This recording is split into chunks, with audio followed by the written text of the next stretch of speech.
Hello बच्चों, good morning. हम पढ़ रहे थे थॉमस एक्विनास के बारे में। थॉमस एक्विनास जो है वह मिडिवल पीरियड के famous political thinker, famous philosopher थे और उनको जो है वह एक कोऑर्डिनेशन थिंकर भी के रूप में भी जाना जाता है क्योंकि उन्होंने बहुत सारे विद्वानों, अरस्तु है, एरिस्टोटल है और ईसाई धर्म है और जो राज्य के सिद्धांत बहुत सारे जो है वह धर्मशास्त्रियों ने दिए, उनके विचारों में कोऑर्डिनेशन बैठाने का काम किया है थॉमस एक्विनास ने। थॉमस एक्विनास को जो है विद्वतावादी विचारक कहा जाता है। उन्होंने विद्वता का जो है वो सिद्धांत दिया। विद्वता क्या है? विद्वता का मीनिंग यह है कि है ना, अलग अलग विचारों, अलग अलग जो है वह थिंकर है, उन्होंने जो विचार दिए हैं उनमें जो है वह समन्वय स्थापित करना। उन्होंने कहा है कि विद्वतावाद जो है वह एक 3 मंजिल जो है वह भवन की तरह है।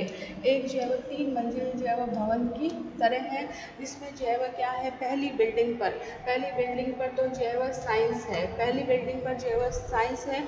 दूसरी बिल्डिंग पर है दर्शन शास्त्र, फिलोसॉफी को उन्होंने जो है वह माना है।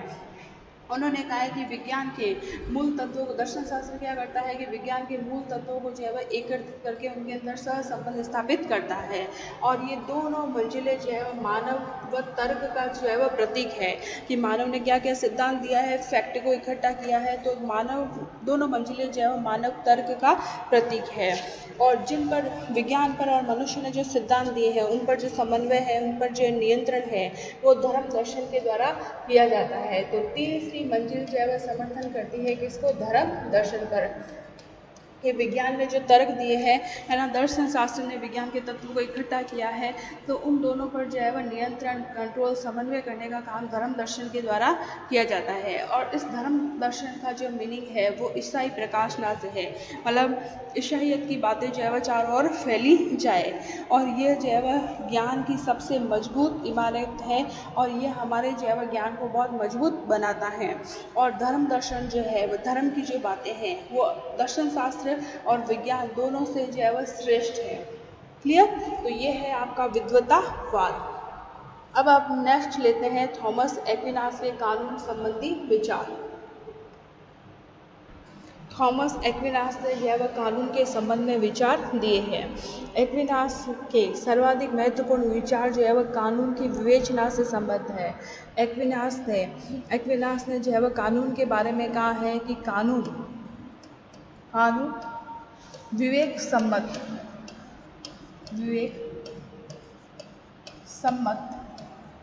वह अध्यादेश है, विवेक सम्मत वह अध्यादेश है जिसका उद्देश्य लोक कल्याणकारी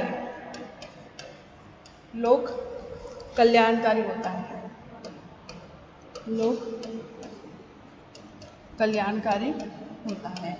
पीपल वेलफेयर जो है जिसका जो है वो मेन एम होता है, वह अध्यादेश उस व्यक्ति के द्वारा दिया जाता है। भाई कानूनों का निर्माण कौन करता है? वह अध्यादेश उस व्यक्ति के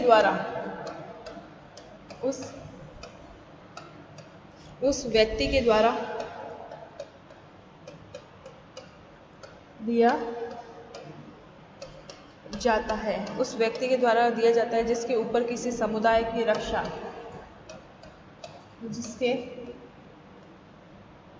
जिसके ऊपर किसी समुदाय की रक्षा व समुदाय की देखभाल का भार होता है। समुदाय की देखभाल का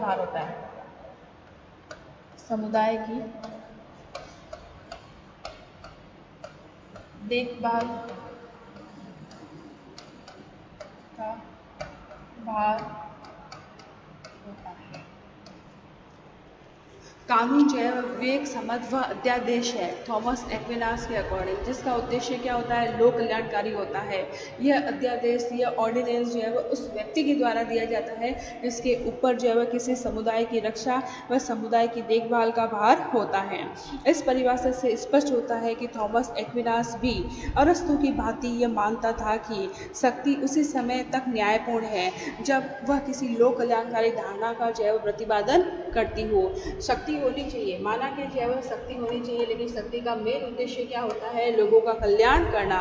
और इसलिए शक्ति भी उसी समय तक जो है वह न्यायपूर्ण है जब तक कि लोक कल्याण का जो है वह प्रतिपादन होता रहे, लोक कल्याण की धारणा का प्रतिपादन होता रहे।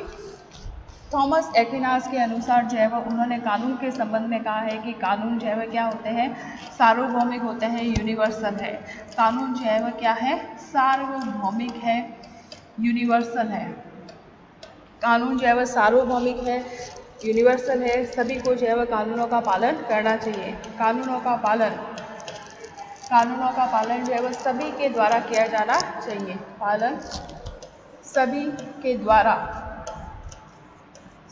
द्वारा किया जाना चाहिए। यह अपरिवर्तनशील है, कानून जो है वह चेंज नहीं होते थॉमस एक्विनास के अकॉर्डिंग, और शासक उनमें मनमाने ढंग से कोई परिवर्तन नहीं कर सकता है। कानून जो है वह क्या है? अपरिवर्तनशील है। उन्होंने कहा है कि ये अपरिवर्तनशील है, शासक वर्ग अपरिवर्तनशील है और शासक वर्ग उनमें मनमाने ढंग से कोई परिवर्तन नहीं कर सकता।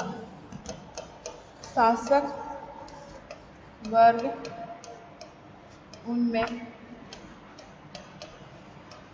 मनमाने ढंग से कोई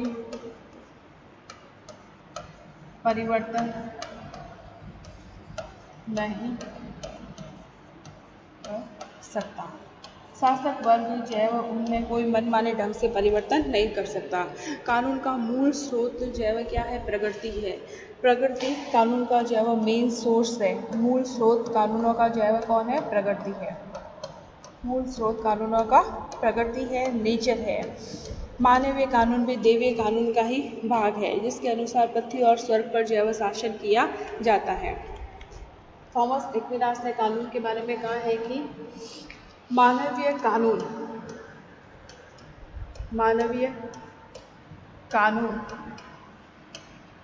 भी दैवीय कानून का ही भाग है। दैवीय कानून का ही भाग है। भाई जो रूल चले आ रहे हैं, जो प्रथाएं चली आ रही है, उनको हम फॉलो करते ही हैं। ब्रिटेन में परंपरा है तो उनको भी अभी कानून का भाग जो है वह माना जाता है। मानवीय कानून भी दैवीय कानून का ही जो है वह भाग है, जिसके अनुसार थॉमस एक्विनास के अनुसार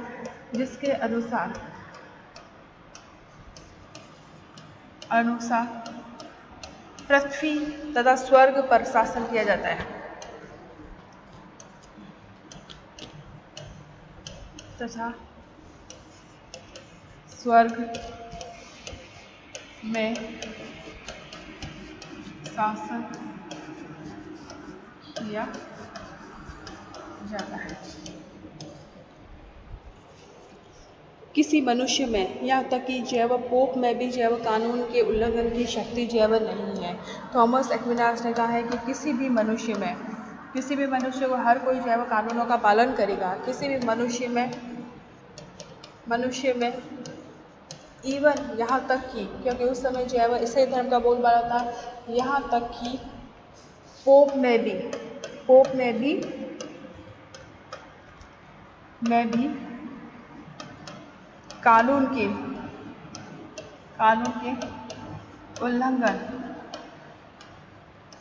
उल्लंघन की शक्ति नहीं है। कानून के उल्लंघन की शक्ति नहीं है। थॉमस एक्विनास ने कहा है कि सभी को कानून का पालन करना पड़ता है। कानून जो है वह अपरिवर्तनशील है। कोई भी शासक वर्ग जो है वह अपने मनमाने ढंग से कानूनों में चेंजेस नहीं कर सकता है। कानून का बेसिक सोर्स जो है वो क्या है? प्रकृति है। हमने मानवीय कानून जो होते हैं, जो है ना लॉ बनाए जाते हैं ह्यूमन के द्वारा, शासक वर्ग के द्वारा, तो वो भी एक तरह से दैवीय कानून का ही भाग है, जिसके द्वारा जो है पृथ्वी और स्वर्ग पर शासन किया जाता है कानूनों के द्वारा। और कानूनों का उल्लंघन कोई भी व्यक्ति नहीं कर सकता है। स्वयं जो है वो भी कानूनों का उल्लंघन नहीं कर सकता है। थॉमस एक्विनास ने कानून के 4 प्रकार बताए हैं।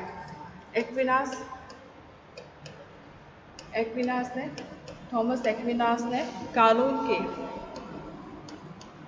कानून के जो है वो 4 टाइप जो है वो बताए हैं, 4 प्रकार जो है वो बताए हैं। उन्होंने कानूनों को 4 भागों में बांटा है। सबसे पहले उन्होंने बांटा है शाश्वत कानून, शाश्वत कानून, एक्सटर्नल लॉ। शाश्वत कानून जिसको उन्होंने संज्ञा दी है एक्सटर्नल लॉ, ठीक है। दूसरा उन्होंने कहा है प्राकृतिक कानून। ये कानूनों का एक टाइप क्या है? प्राकृतिक कानून है, नेचुरल लॉ है, नेचुरल लॉ। फिर बाद में है दैवीय कानून, डाइविन लॉ, दैवीय कानून, डाइविन लॉ। फोर्थ है मानवीय कानून, मानवीय कानून, जो ह्यूमन के द्वारा बनाए गए, मनुष्य के द्वारा जैव बनाए गए हैं। तो उन्होंने जैव कानूनों के 4 टाइप बताए हैं। एक तो है शाश्वत कानून, प्राकृतिक कानून, डाइविन लॉ और मानवीय कानून। अब हम इनके बारे में पढ़ते हैं। आपका सबसे इम्पॉर्टेंट टॉपिक है थॉमस एक्विनास के कानून संबंधी विचार। सबसे पहले हम लेते हैं फर्स्ट आपका शाश्वत कानून। थॉमस एक्विनास के अनुसार जो है कानून के टाइप है। फर्स्ट हम लेते हैं शाश्वत कानून। शाश्वत कानून जो है वह ईश्वरीय ज्ञान है, ईश्वरीय ज्ञान है और सृष्टि की सभी वस्तुओं में यह निहित होता है। इसी के द्वारा ईश्वर ने प्रकृति का निर्माण किया है। इसी कानून के माध्यम से प्रकृति और ब्रह्मांड पर नियंत्रण रखता है ईश्वर, है ना। समग्र सृष्टि है, मनुष्य है, पशु है, वनस्पति है, सभी इसी कानून के अंदर आते हैं। शाश्वत कानून को जो है वह थॉमस एक्विनास ने कहा है कि यह कानून जो है वह क्या है? एक ईश्वरीय ज्ञान है, जो हमें जो है वह अनुभूति होती है ना, कि संसार की सभी वस्तुएं जो है वह किसके द्वारा जो है वह कंट्रोल होती है? मनुष्य है, ईश्वर है, प्रकृति है, ब्रह्मांड है। इन सब से जो है इन सब पर जो है किन का कंट्रोल है? उसमें जो है वह ये होता है शाश्वत कानून। तो इन्होंने कहा है कि सृष्टि की समस्त वस्तुओं में यह कानून जो है वह निहित होता है। सृष्टि की सभी वस्तुओं में, सभी वस्तुओं में यह कानून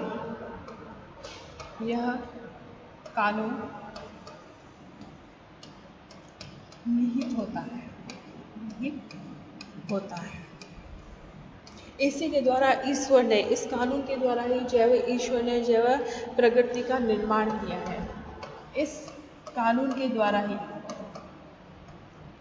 जैसे हम पढ़ते हैं कि ब्रह्मा, विष्णु और महेश, इसी कानून के द्वारा ईश्वर ने प्रकृति का निर्माण किया है, ठीक है। और समग्र ब्रह्मांड की जो है समग्र जो ब्रह्मांड है उस पर जो है वह इसी कानून का कंट्रोल है। इसी कानून के माध्यम से प्रकृति पर कंट्रोल है ना, सृष्टि पर कंट्रोल है, मनुष्य पर, पशु है, वनस्पति है, सभी जो है वह इसी कानून के जो है वह अंतर्गत आते हैं। Is that clear? शाश्वत कानून जो है वह सर्वोच्च विवेक का प्रतीक है। थॉमस एक्विनास ने कहा है कि शाश्वत कानून सर्वोच्च विवेक का प्रतीक है, सर्वोच्च विवेक का प्रतीक है। मनुष्य की बुद्धि सीमित होने के कारण जो है वह पूरी तरह से इसको समझ नहीं पाता है। मनुष्य की बुद्धि सीमित है, इसलिए वह इस कानून को, शाश्वत कानून को जो है वह समझ नहीं पाता है। थॉमस एक्विनास ने कहा है कि मनुष्य की बुद्धि सीमित होने के कारण वह पूरी तरह इसे समझ नहीं पाता। बुद्धि सीमित होने के कारण शाश्वत कानूनों का आभास जो है वह मनुष्य को नहीं हो पाता। इसी कारण जो है प्राकृतिक कानून के रूप में ईश्वर मनुष्य के शाश्वत कानून का जो है वह आभास करता है। प्राकृतिक कानून होते हैं उसके रूप में जो है वह शाश्वत कानून का जो है वह मनुष्य आभास करता है। दूसरा हम लेते हैं प्राकृतिक कानून।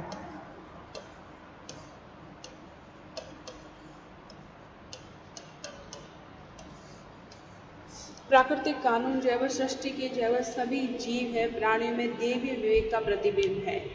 मनुष्य इस कानून से अच्छे बुरे का ज्ञान प्राप्त करता है। प्राकृतिक कानून के द्वारा ही मनुष्य अच्छे बुरे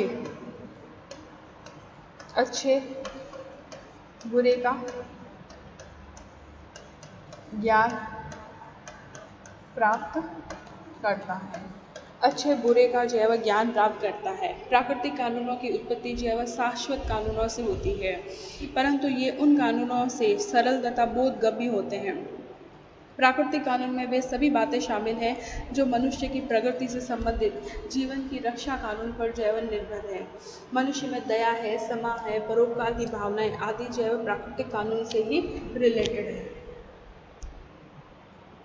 प्राकृतिक कानून जो है वह शाश्वत कानून के उद्देश्यों को व्यक्त करता है। प्राकृतिक कानून शाश्वत कानून के उद्देश्य को व्यक्त करता है। मनुष्य जो है विवेकशील होता है, उसमें अच्छे बुरे की जो है वह पहचान होती है। ये सभी जो है वह प्राकृतिक कानून के द्वारा ही ज्ञात होता है, उद्देश्य को व्यक्त करता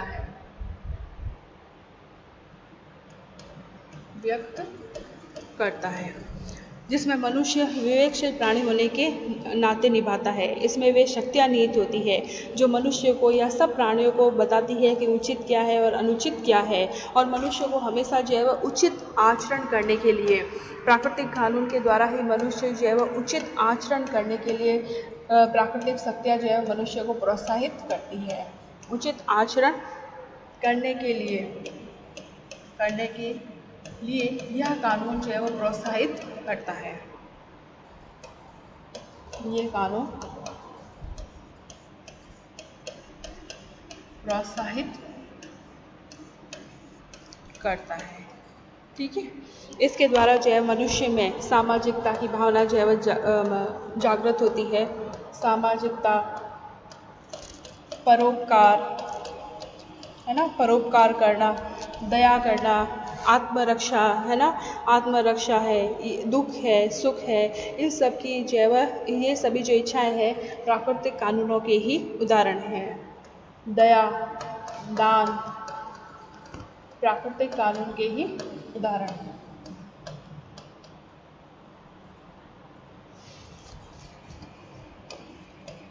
प्राकृतिक कानून के ही एग्जाम्पल। Is that clear? फिर हम लेते हैं दैवीय कानून। दैवीय कानून आपको पता ही है कि जो धर्म ग्रंथों में लिखे हुए हैं वो क्या है, आपके दैवीय कानून। जो भी आपके जो है रामायण महाभारत धर्म ग्रंथों के अंदर, बाइबल के अंदर जो लिखे हुए हैं, जो उपदेश है, जो आदर्श है, वो क्या है, आपके दैवीय जो है कानूनी है। दैवीय कानूनी है जो कि जो है आपके धर्म ग्रंथों में लिखे हुए हैं। धर्म ग्रंथों में लिखे हुए कानून जो है वो आपके दैवीय कानून है ना। ईश्वर के आदेश है ना, और जो अंतर्बुद्धि के द्वारा व्यक्ति के द्वारा प्रतिपादित होते हैं। ईश्वर के वे आदेश जो अंतर्बुद्धि के द्वारा, ईश्वरीय आदेश है। दैवीय कानून क्या है? ईश्वरीय आदेश है जो अंतर्बुद्धि के द्वारा व्यक्ति के द्वारा प्रतिपादित होते हैं। अंतर्बुद्धि के द्वारा व्यक्ति के द्वारा दिए जाते हैं, ठीक है।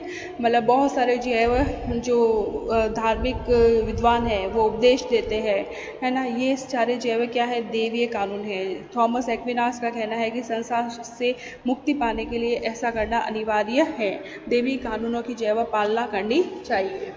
फिर बाद में जो है वह थॉमस एक्विनास ने फोर्थ बताए हैं मानवीय कानून। मानवीय कानून यानी कि है ना, कॉन्स्टिट्यूशन के अकॉर्डिंग, रूल रेगुलेशन के अकॉर्डिंग और प्राकृतिक कानून की जैव सहायता से व्यवहारिक परिस्थितियों में मनुष्य अपनी बुद्धि के द्वारा जिन कानूनों का निर्माण करता है वो क्या होते हैं, मानवीय कानून होते हैं। मानवीय कानून जो है विवेक रहित नहीं होने चाहिए। मानवीय कानून जो है हमेशा पीपल वेलफेयर से रिलेटेड होने चाहिए। मानवीय कानून मनुष्य के द्वारा निर्मित कानून है। यह शासक के आदेशों या किसी विशेष समाज के परंपरागत नियमों का रूप धारण होता है और मनुष्य है ना व्यवहारिक परिस्थितियों में बुद्धि के द्वारा तैयार किया जाता है।